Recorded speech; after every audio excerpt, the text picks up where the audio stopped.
Okay.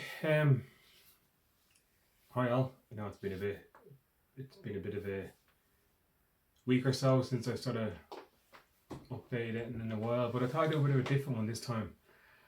Um, I know I've probably referenced it. I don't think I've ever gone through it of how I suppose ultimately went from 133 kilos, which is about 300-ish pounds, um, 21 stone, um, to around at the minute now weighing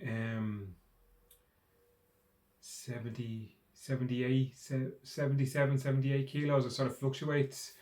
I'll convert all that here. I'll put up a photo of me at my heaviest um and unhealthiest, and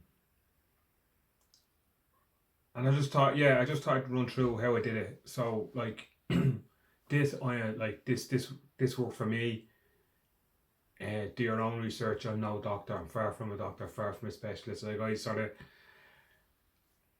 I done the trial and error through different sort of clicked on this YouTube video, done a bit of research this way, and this just ultimately worked for me. So do your own research, talk to your own, consult your own doctors. This whopper disclaimer here. Yeah, this is what worked for me. It may work for you, it may not, but I'll sort of throw it out there in anyway. So yeah, so during the pandemic, it started the pandemic, well, I suppose here in Ireland when we first got locked down was March 17th, I suppose, around Paddy's Day. We all remember it quite well because it was like everyone was heading out for St. Patrick's Day. It was a big celebration here in Ireland, as you know. Um, and that Friday, the government said, we're locking it down. COVID is everywhere. It's rampant. It got into the country. And anyway, so we all know that's that story. So that's when I saw I was in and around my heaviest. I was working, driving up and down from where I live here in Wexford to Dublin every day, an hour each way, an hour and a half, could be 2 hours in traffic, could be 3 hours, whatever it was. Uh, Living a very sedentary lifestyle, is that the word I'm looking for? Anyway, I didn't do a lot of exercise. I'd come home, I'd sit at the desk and work, drive to work, drive home from work, come home, stuff a dinner, a lovely prepared dinner by my wife, and then game, sitting against the computer again, come home, sitting against a nice gaming PC I'd built. And that was it. They were my days. I might go out, like we hadn't got Buddy at the time. It was just sort of moving from one seating position to another ultimately. So yeah, pandemic started, and I was heavy. So what I did, so that sort of was the start of it. So then around May, I vividly remember sitting on the couch in May, and I couldn't get up. It was a struggle. It was genuinely struggled to get off the couch. I was that heavy. I just was like I'd sort of have to up your boy, like sort of work up to sort of trauma because I was sort of lounging, slumped on the couch, whatever. So I had to sort of anyway. So that was that, and then like I was like, right, I need to start doing something. Like walking up the stairs, I was blowing hard, out of breath. Walking to the pub, my back would start giving out. So I sort of made the decision going, right, I need to start doing something. So we're getting that time back, like not sitting in traffic and all. I was like, Andy, you can't just stay at home, sit in and like just sit in front of your computer, like doing work, not getting up and then turning on the gaming PC and gaming. Like I was doing, like at one stage, I was like, I was like, I was 16 hours nearly sitting at the computer, just like either working or gaming, and it wasn't healthy, really wasn't. So I sort of made a decision on, right, I need to get my arse in gear. So I just started walking like little bits here and there. I'd go out on my lunch and walk back, and like what I was doing was like I'd walk 15 minutes out and 15 minutes back, so it was a half hour, and then I'd leave me half hour to prep my lunch. And that's sort of when I sort of started to stumble across this thing of intermittent fasting. And this was the big this was a game changer for me personally. This has changed my life. Yeah, the work life balance and getting the time back, that was also a big thing as well. But what I did was I was never a big breakfast person. So I was like, right, I was out. So what I was doing was like with intermittent fasting is like you eat between a certain amount of hours. So what I decided to do was going, right, I won't eat. I'd be a demon for grazing. Like I'd go into the kitchen and if there's something I'd be snacking and be like, oh yeah, I'm eating like, but like it wasn't healthy snacks. It was like I'd go up with a pack of crisps or this that and the other or full fat Coke or whatever. Just junk food ultimately. But like my dinners and my lunches were, well, I suppose when I was in work was like we were given, like we were lucky when we did have in the office we had a full time chef, so like we were getting full dinners nearly at lunchtime. So I was having rice, chicken, or whatever, like a big breast of chicken, some rice, whatever it was, and then coming home and having a lovely prepared dinner for my wife. So I was having 2 dinners a day nearly. So I was like, I was consuming too many calories and I just wasn't using them, and that's how the weight just piled on. So I made a decision going, right, let's cop on here a little bit. So I did, as I say, intermittent fasting. I didn't eat a breakfast. I wasn't a big breakfast person, never really was. So what I was doing was I would actually have my dinner here at 4:30, 5 o'clock when I finish work, usually around 5. And then I wouldn't eat from 5 o'clock in the evening, maybe 6, depending, right all the way through until lunchtime the next day. So I would do, and I was using an app called MyFitnessPal. It's a free app, and I was using it for counting the calories. I was scanning my food, and like I was just, and then I started weighing in with food also because what an actual portion of rice or pasta or any food is. In my mind, I was eating like portions for like a whole family. I was like, oh yeah, get in there, a big bowl of whatever, and that was a big learning curve for me. Was that like a portion of like say porridge? I know like a single serving of porridge is like say 14 grams of porridge or whatever, or oats. So you'd have that, like you'd have 80 grams in the morning and a bit of protein and stuff like that. But I've jumped way forward. But anyway, but so what I was doing for lunch was I was having 2 bagels or 2 slices of the Slim and World bread. It was 120 or 60 calories per slice of bread. So that was having 4 of them. I was having 4 eggs and 4 slices of bacon, and that was working out at the time to maybe 900 calories for lunch. That was a great grand mint lunch, nice healthy lunch. Well, not well. It was protein, me fats, and me carbs. So it was like it was better than like a chicken fillet roll or whatever, like a pack of crisps, a chicken fillet roll, a can of Coke, and maybe a double decker and a packet of McCoys. Like that was the staple for lunch for many a year for Andy. So it was like great grand, it was all freshly made, it was all hits all the, I suppose, the thing. I was scanning it in, weighing it all out, making sure it was good. And then I'd have dinner, which would be whatever. To be fair, Kerry would have freshly made and we freeze, and I'd defrost it, have pasta, rice. But it was weighing out the pasta, weighing out the rice. And then I was like, okay, this is a portion. And it wasn't, and with a little bit of walking, it wasn't too far off time where like at this stage as well, I got like I was walking and the weight was starting to fall off me then. Like I was losing serious weight. Like I remember one day I got on the weighing scale. I got a little bit unhealthy, and I'll be honest with it that I was weighing myself every day, and if it didn't go down, I get frustrated, and I was like, "What am I doing?" Like that was a bit of a mental, my own little mental struggle where like I was like, I did the same thing I done yesterday. Why didn't the weight fall off? Now there could have been umpteen reasons: bad night's sleep, this and the other, water retention, whatever it was. But at the time, I was just laser focused on dropping the weight. Like, so it took a bit of while of fine tuning that, and then like I suppose deeper than like a year, like the weight had come off me, and I was starting to lose the weight. But like also during the pandemic, I got diagnosed with atrial fibrillation, which is it's an irregular heartbeat. Now I was still carrying a bit of timber at this stage as well.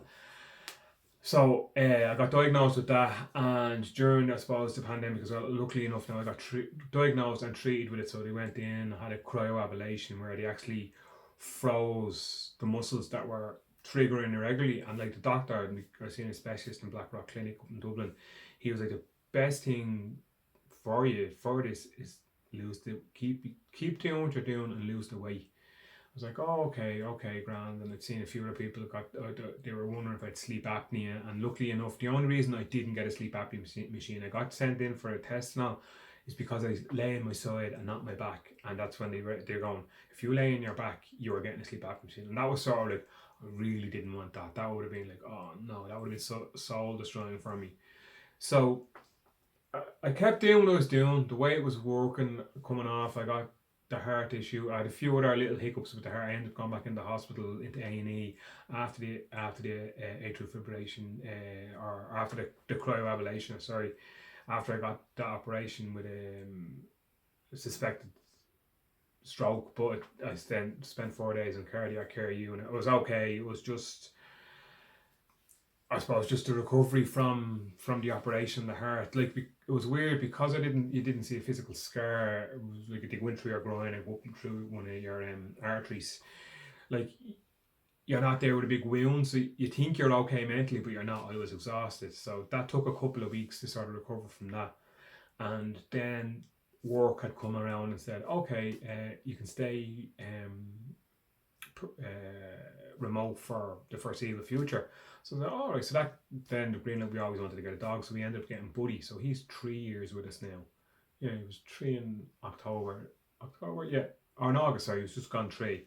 So he was like great. So he needed to be walked every day. So I was out walking him every day. Kept doing the intermittent fast and kept that up. I still sort of keep it. I don't really know actually. So I did sort of it be like as I said earlier, it did start to become a numbers game where I wanted to hit this figure, an arbitrary figure. I didn't need to, but I wanted to get down, and so I ended up losing like at the min like so I've lost what was it 56 kilos in total, and I'm happy. Like my BMI is 23, which is where it should be for someone my height. Really happy with that. There's a few bits of like I suppose I lost that much weight. There is a bit of excess skin there, which is fair enough. Like you're gonna have that's what I get. I suppose that's my own daily reminder of never let yourself go backwards. And that was a big fear of mine. You hear these people that do great work, do all the hard work and lose all their weight and then it creeps back on them. And that was a big fear of mine.